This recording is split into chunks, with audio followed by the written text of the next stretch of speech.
Here's some business advice that's blindingly obvious once you know it. Leadership is overrated. Indeed, it's the followers that have all the power.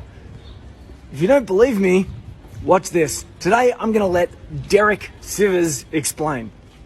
If you've learned a lot about leadership and making a movement, then let's watch a movement happen start to finish in under 3 minutes and dissect some lessons. First, of course, a leader needs the guts to stand alone and look ridiculous. But what he's doing is so simple, it's almost instructional. This is key. You must be easy to follow. Now here comes the first follower with a crucial role. He publicly shows everyone else how to follow. Notice how the leader embraces him as an equal. So it's not about the leader anymore. It's about them, plural. Notice how he's calling to his friends to join in. So it takes guts to be a first follower. You stand out and you brave ridicule yourself. Being a first follower is an underappreciated form of leadership. The first follower transforms a lone nut into a leader. If the leader is the flint, the first follower is the spark that really makes the fire. Now here's the second follower. This is a turning point. It's proof the first has done well. Now it's not a lone nut and it's not two nuts. 3 is a crowd and a crowd is news. A movement must be public. Make sure outsiders see more than just the leader.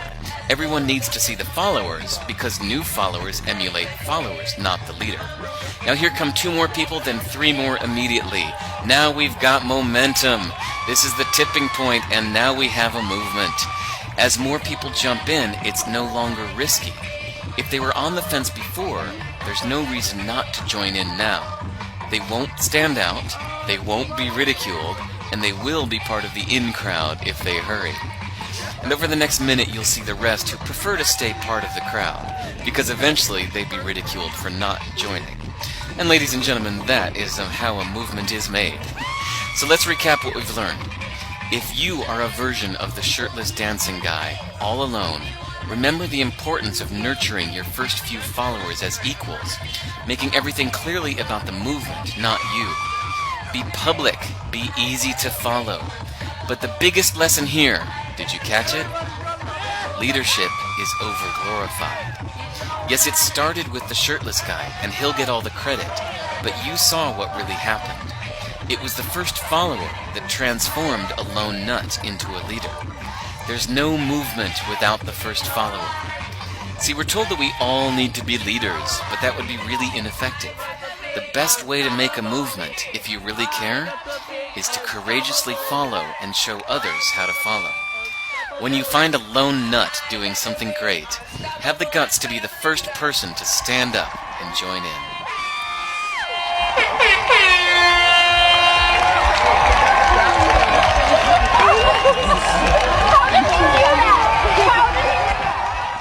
So you don't always need to be creating content. You can be a creator or you can be a curator. Today, I was a curator, and this is actually a form of being a first follower, finding other people's stuff and sharing it along. So that's what I'm going to do today. I'm going to tag 5 content creators in this particular video somewhere, maybe in the comments, maybe on the screen, I'm not sure yet. And these are people that are not necessarily outstandingly famous, but I think that they're all doing some pretty cool stuff. And I think that if I'm able to put a link in this, you should click on the link, find those people and follow those people. Indeed, I'm going to ask you to take one step further. I'm going to suggest that you tag any people in the comments that you think are doing cool stuff. Maybe it's somebody that's producing content that you find interesting. Maybe it's a colleague and you just want to give them a shout out and let them know that you think that they are doing a good job. So today, I'm going to be tagging others and I invite you to do the same.